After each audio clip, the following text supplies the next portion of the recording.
Okay, we have factored, we have done synthetic division, and now we're going to kind of do them together to find all of the zeros of the polynomials that we can.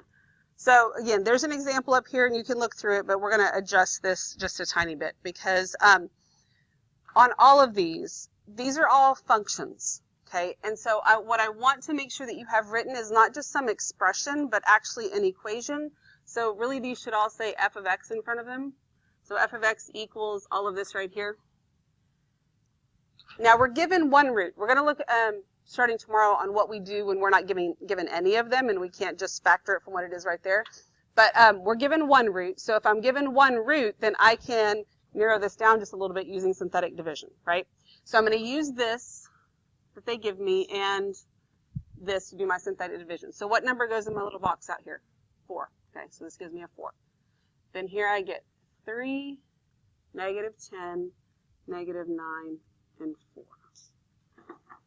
And since they're telling me it's a root, what should my remainder be? 0. Okay.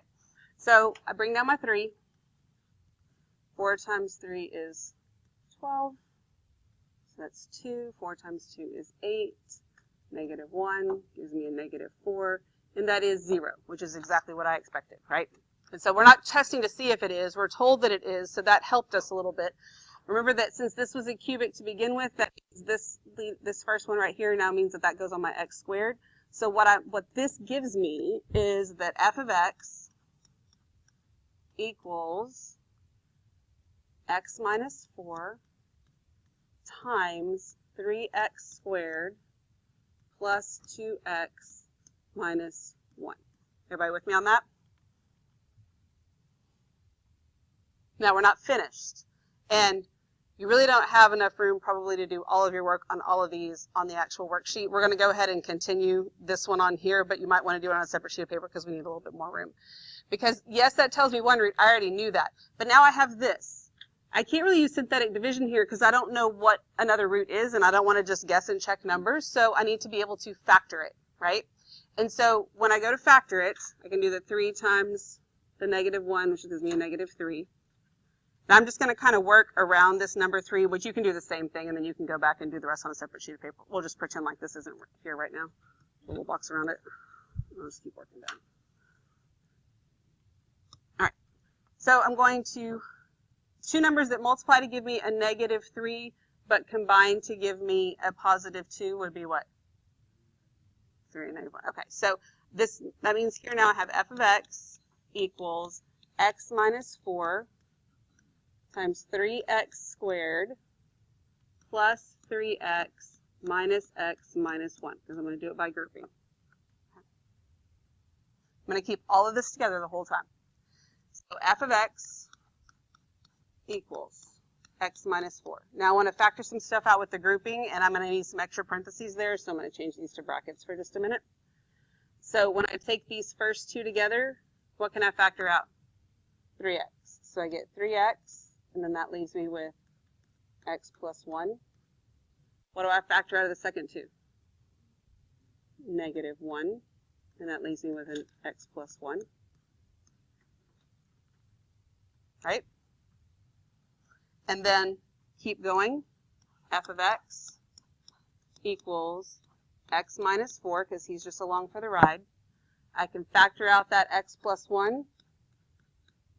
And I'm left with the 3x minus 1. One of the things that when we've been meeting with Miss Bruce, with the calculus teachers, that they have said, then I can't remember the terminology that she used. I'm going to have to think about what it was. It was some sort of like a disconnected equality, or I don't remember. I have to go back and think about it. But when you go off to the side and you just randomly do stuff and kind of stick it back in, and it kind of doesn't all really piece together, then you can't really follow your steps. And the whole point of, the AP stuff and being able to read through this is being able to follow exactly where everything came from, and not just go off to the side and and do some random factoring that didn't piece back together. Okay, so it's like all together as one. So my instructions said to find the other roots. We're supposed to write it in polynomial form, in factored form. So here I've got this, right? There's the first part of my answer. But then I also have to write the roots. So are those pretty easy to get from that? Yes. So I can say that my roots are, okay, so we want to start practicing doing it from least to greatest. So my roots are, what would this one give me? -1. What would this one give me? 1/3. And what would this one give me? 4. So there are my 2 answers there. Okay, everybody okay with that? So process, process, process. Got to be able to follow your process, see what's happening. Now, if you're going to factor in a different manner, that's fine, you know, whatever. But just make sure that your equalities are all, that it's actually equal to something. You have a function, it's f of x, you have your roots written down. Okay. Any questions about that? We're just kind of putting together some of the things that we've done. All right. Then the rest of the time is yours to just work through these. Again, I would suggest doing it on a separate sheet of paper. That's how I originally did mine. That's why I didn't realize how much it wouldn't fit here. So, but we have it on here at least.